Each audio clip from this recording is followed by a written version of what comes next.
Our programs offer many languages. Please visit suprememastertv.com/schedule. Nos programmes offrent plusieurs langues. Veuillez visiter suprememastertv.com/schedule. Nuestros programas ofrecen varios idiomas. Visite suprememastertv.com/schedule. 番組は多言語放送です。放送予定は suprememastertv.com/schedule。Actually, Karma Yoga has a more profound way of realizing it. Like you have to work in any way, or work voluntarily especially, and dedicate that to God to erase your karma. That's why they call Karma Yoga. Please keep watching to find out more. Supreme Master Ching Hai's lectures are not a complete meditation instruction. Please do not try alone. For free of charge guidance, please visit godsdirectcontact.org or contact any of our centers near you.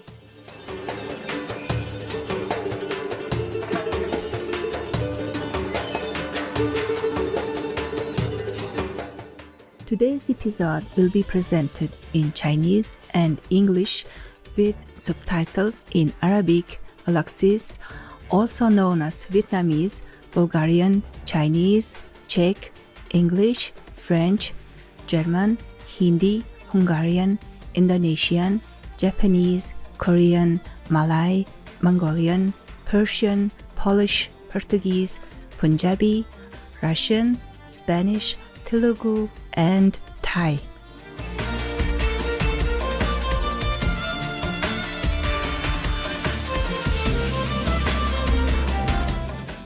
Tudekil means good day in Chechen. My name is Kurbika.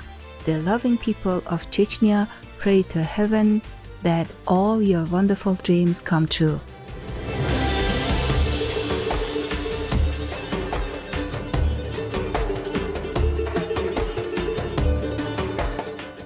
The Chechen Republic, commonly referred to as Chechnya, is located in the North Caucasus, situated in the southernmost part of Eastern Europe and within 100 kilometers of the Caspian Sea.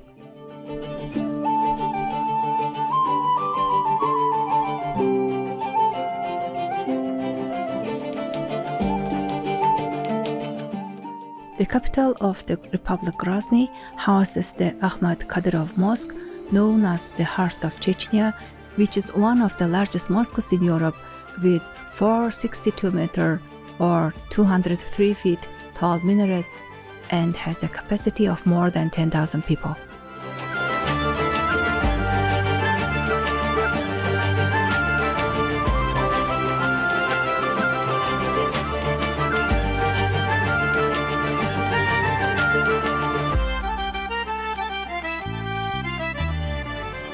According to the 2016 official estimate, the population of the Republic is nearly 1.4 million, of which over 95% are Chechens and resides over an area of 17,300 square kilometers. Chechen is the main language spoken in the Republic.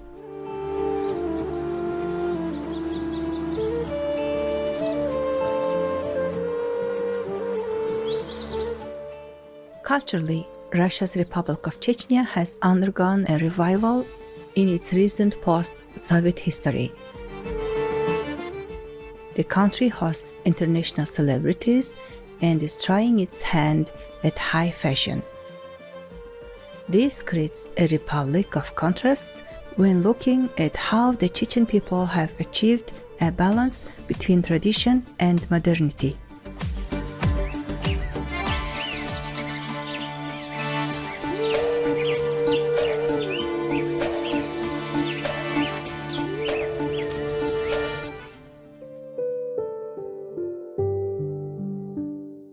Islam is the predominant religion in Chechnya, and Chechens are overwhelmingly adherents to Shafi madhab of Sunni Islam.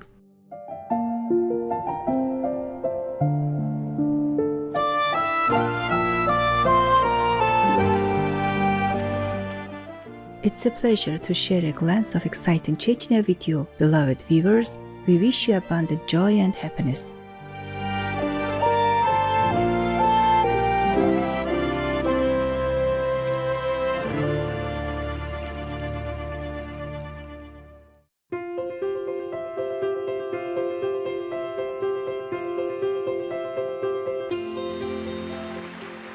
For over 3 decades, Supreme Master Ching Hai has illuminated our world with her divine teachings.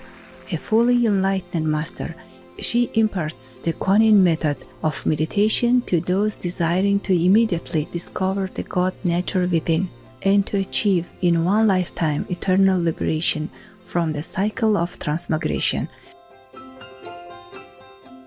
The Kuan method has been practiced by all enlightened masters, such as the worshipped world-honored One Shakyamuni Buddha, the worshipped Son of God Jesus Christ, the venerated Master and Philosopher Confucius, the venerated Lord Krishna, the venerated Master and Philosopher Lao Tzu, the venerated Lord Mahavira, the beloved Prophet Muhammad, peace be upon him, the first Sikh Guru, Sri Guru Nanak Dev Ji, and many more. Supreme Master Ching Hai emphasizes that if we always remember God, render selfless service to others, and follow the laws of the universe, we will reach our highest potential as humans and truly understand our purpose on earth. She is an extraordinary living example of compassion, regularly sending material and financial assistance, as well as love to refugees, the homeless, natural disaster victims, and others needing relief. Supreme Master Ching Hai is deeply grateful to the beloved God for all the financial help, comfort, and support to the afflicted and needy and/or any good cause over the years. As a humble vessel for His compassion and love toward His precious children. Supreme Master Ching Hai respectfully thank all special individuals, organizations, leaders, and governments for all your genuine, loving, ongoing support. May heaven bless you forevermore. We, the Supreme Master Ching Hai International Association members, are also sincerely grateful for your expressive kindness, wishing you the best. Supreme Master Ching Hai receives love and recognition from various organizations, media, governments, and individuals, as well as many awards from them, such as the 2006 Gusi Peace Prize, considered the Nobel Peace Prize of the East, the World Spiritual Leadership Award in 1994, the Mahavir Award in 2008, February 22 and October 25, both proclaimed as the Supreme Master Ching Hai Day, an honorary citizen of the United States, etc., and has been honored throughout the years with numerous other awards and accolades for her outstanding philanthropic and humanitarian deeds.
etc.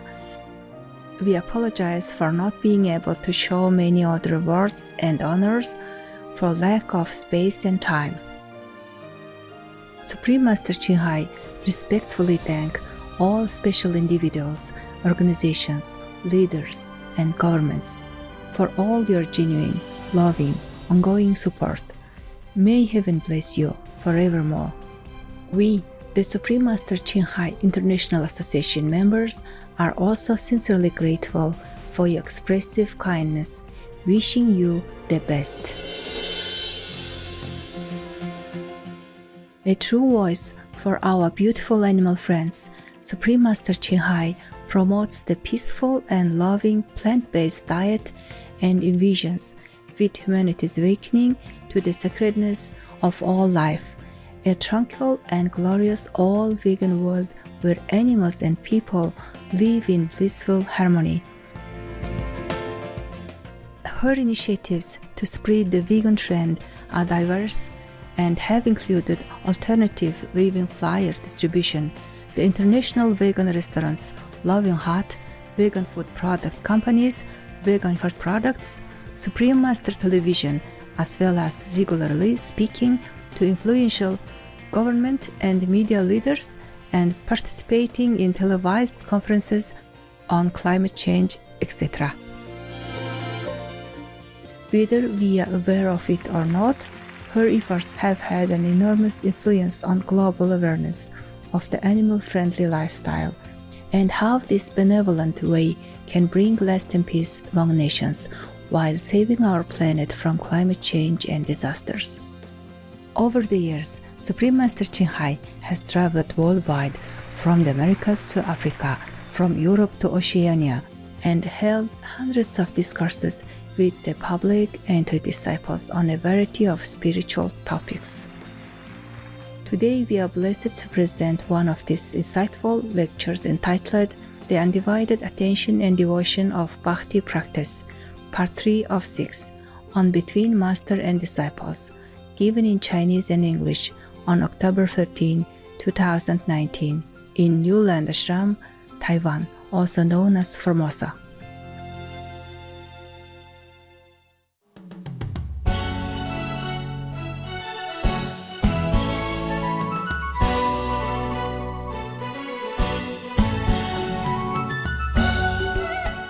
What's wrong with my hair? If you have hair, you have problem. If you don't have hair, you have problem also. Yeah. Before I had no hair. I went through every airport. They checked me so much. They bend my shoes and X-ray my layers of my handbags, even hiding something. Not every country know what bald head mean, because they also have some people like they have their own gang of bald head. I don't want to mention the name. And then they make trouble, yeah, and they're famous in the world for making trouble. So I also have bald head, and then I may be one of the gang members. So I had trouble. So I start growing hair, and then I have other trouble. I have to comb, I have to wash, and then I have to dye my hair even, which I don't like. Part of the job. You don't believe it, but it's part of the job, yeah. Before I didn't know. To be a master, you have to be blonde. And then it just became like that. Yeah. There was one of the episodes in American soap opera. There was one series called Monk. This inspector, his name is Monk. He's a very excellent inspector. He knows many things and he always cracks cases which nobody else can. And together with other policemen, inspector, they're doing good things. And the chief of one of the police department, he's elder and he have mustache, like that. And then one day he has to be moved to somewhere else or something. And he let his deputy, who is a very young guy, maybe 20-something, not yet 30 even, to take his place. So this young deputy also grow a mustache here very big. And everybody come in and look at him and say, what now? Why? And he said, part of the job. Because the boss also had, a mustache, so he think he has to grow one just to look more authoritative. Say part of the job. So it's up to us really, whether or not we have pets or we have chosen to follow some teacher to practice some kind of methods in the 84,000. We have to follow our heart and we just have to live a righteous way.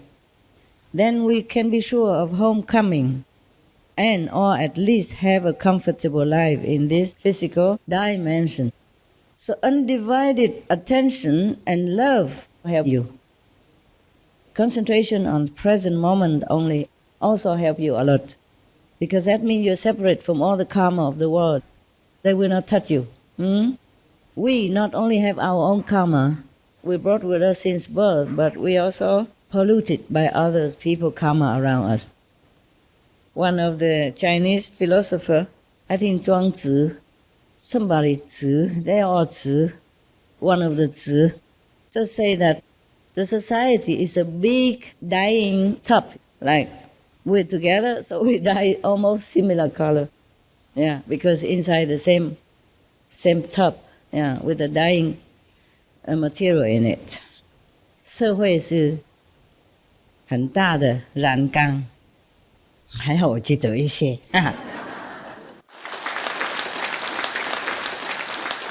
让你们认为我有一点学问哈。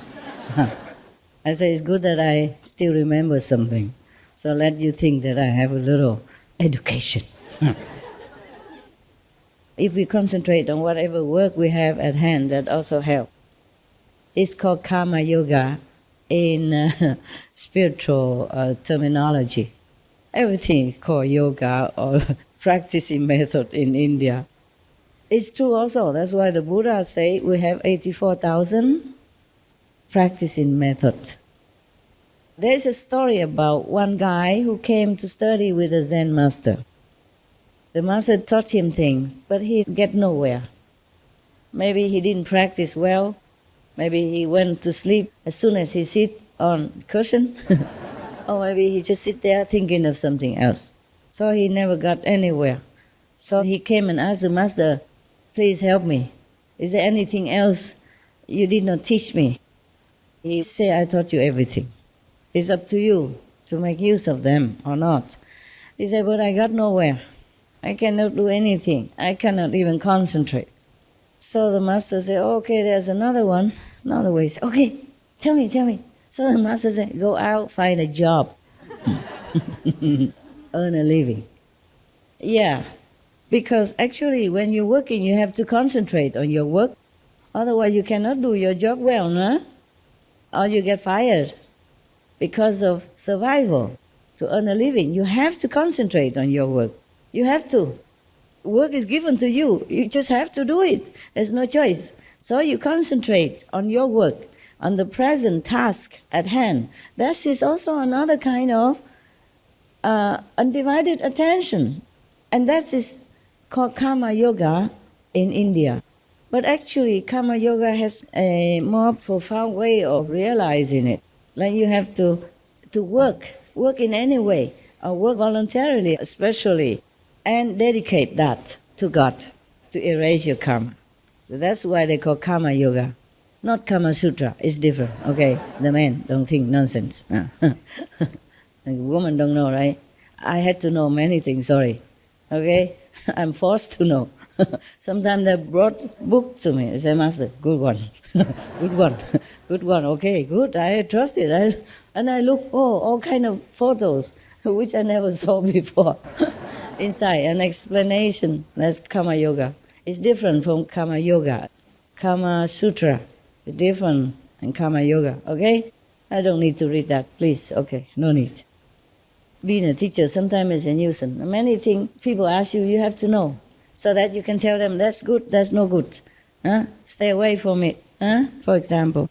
I don't have to know so many things, thank God, because you practice Kuan method and you enlighten all by yourself. You don't need to ask me so many things. Sometimes you do, just nonsense about your cat, your dog, your whatever. But it's nothing big. So that's how karma yoga works. And after 7 years, this guy came back to his master And he said he still did not get anything yet. So the master said, then I cannot help you. That was the last door that the master can show him. He still did not do well. Some people don't concentrate on their work. They just work to pass time, looking at the clock, waiting to go home, but don't really devote their attention to the work. Whatever work you do, you have to do it like the last job in your life, the last time that you can ever do something to contribute to the world. All that attention. You work with respect, with devotion, with gladness that you could have a job, that you are not a useless person, that you can contribute to the world that you own so much since you are born. That kind of attitude we must have. We should be very happy to be assigned any job at all and do the best of our capacity. Even if you sweep the floor, you be a janitor for the toilet, or you be the president of a country. All is just job. And I'm not sure which job is better, the presidential job or the janitor job. I think the janitor job is better for you. You can sweep the floor, mop the tiles, and recite the 5 names at the same time. Dedicate your life and your work to God. But if you're president, I don't think you have time to even recite 1 sentence of the 5 names or the gift that I give to you. All kind of things will come to you day and night. And even when you sleep, your problem is going to sleep with you, if you can sleep. I'm not a president, but I know. Last night, for example, I could not sleep because of other people's problem. It just come to me unasked. So imagine how a president have to deal with so many things, internationally, nationally, and with the staff, with so many egos that hanging around him. The president or the king has no doubt many people who help him, voluntarily also. But he also has to deal with these egos. They are not helping unconditionally, like a dog or a cat. They wanted something, attention, or at least some reward, a smile from you, a praise from you, or a certificate of volunteer of the year, intern of the century, whatever. They also want to be noticed, to have attention from the top, from the leader of the nation, proud to work beside him. And they have their mood, they have their ego, they have their competition, and all this energy, and all their complaint, quietly or loudly, will also go into your head when you sleep. As we absorb everything around us with our body, we absorb also other people's energy, thinking, bad or good. That is a problem when we live in the society. That's why many masters, they just leave the world. They're fed up, really. They think the world has no remedy. There's no remedy to help this so desperate world, so troublesome, so complicated. That's why many masters, they stay somewhere else, go into the very deep of the Himalaya, like Gumuk, for example, the source of the Ganges River, where nobody normally would go. There's snow all year round, even in summer. And they eat very simple, or not eat maybe, eat snow. Maybe they just brought with them some rice and some dal, like bean, lentil stuff, and just to last for some months.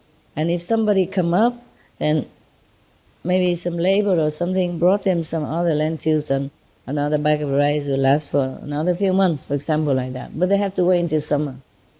At least summer we can see the road, and in winter there's no way. Everything blocked like a big mountain everywhere. And in summer, the army who stationed in the Himalaya, just the border, they have to keep the border. In summer, they will came with the bulldozer big cat to roam away the snow and make it like a small road in between the two big tall wall of ice. And then the pilgrims can begin to go up to worship the mountains and rivers and some shrine of the past masters and pray for whatever they pray for. The karma yoga is not just concentrating on the work only, but to dedicate it for the wellness of others, like volunteer work for the poor, the homeless, or cleaning the temple for the monks, or the shrine of some gods and goddesses, and that is called karma yoga. Some people practice just that. They don't recite mantra, nothing. They don't even meditate. Maybe they do sit in front of the gods, statues, and quiet down. And sometimes if they're pure enough, they can see the goddess or god appear to them, like Sri Ramakrishna. His wife became a holy mother. They call her also Holy Mother. He married her when she was very young, just because family tradition.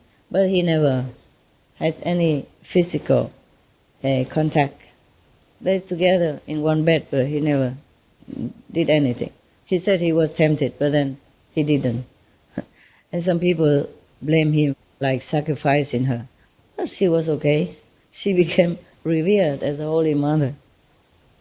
India is a very fascinating country. I really love India. Maybe because I was Indian. Some lifetimes, not just one. But I really feel like, as I told you last time, there's one place in Rishikesh that I feel at home.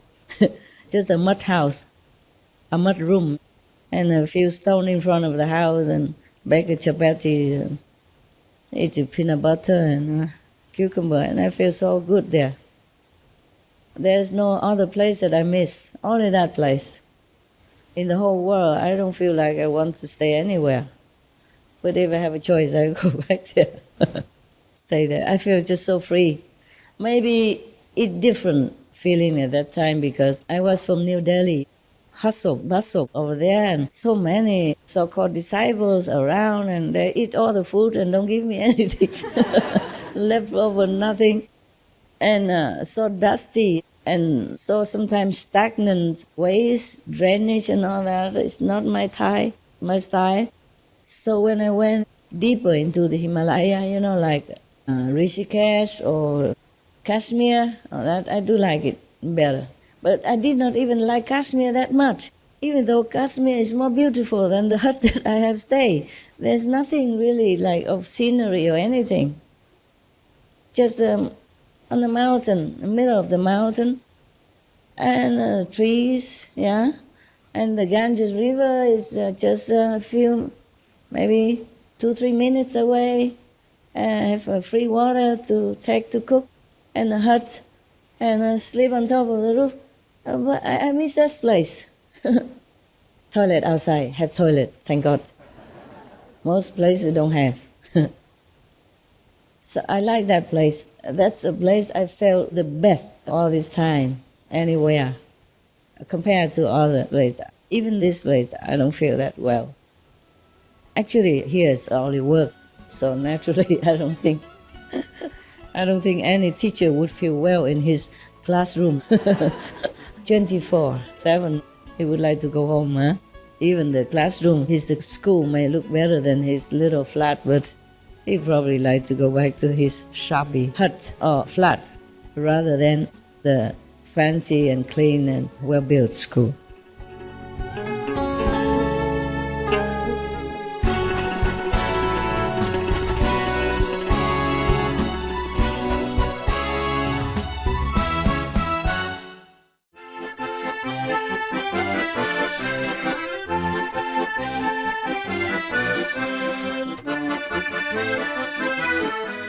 Caring viewers, we appreciate your company for today's episode entitled The Undivided Attention and Devotion of Bhakti Practice, Part 3 of 6, on Between Master and Disciples.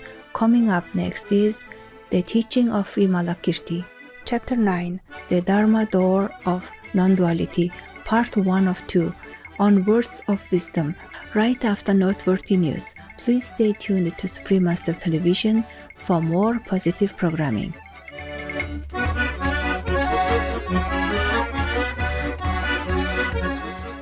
May your nights be aglow with divine bliss. Our programs offer many languages. Please visit suprememastertv.com/schedule and suprememastertv.com/BMD.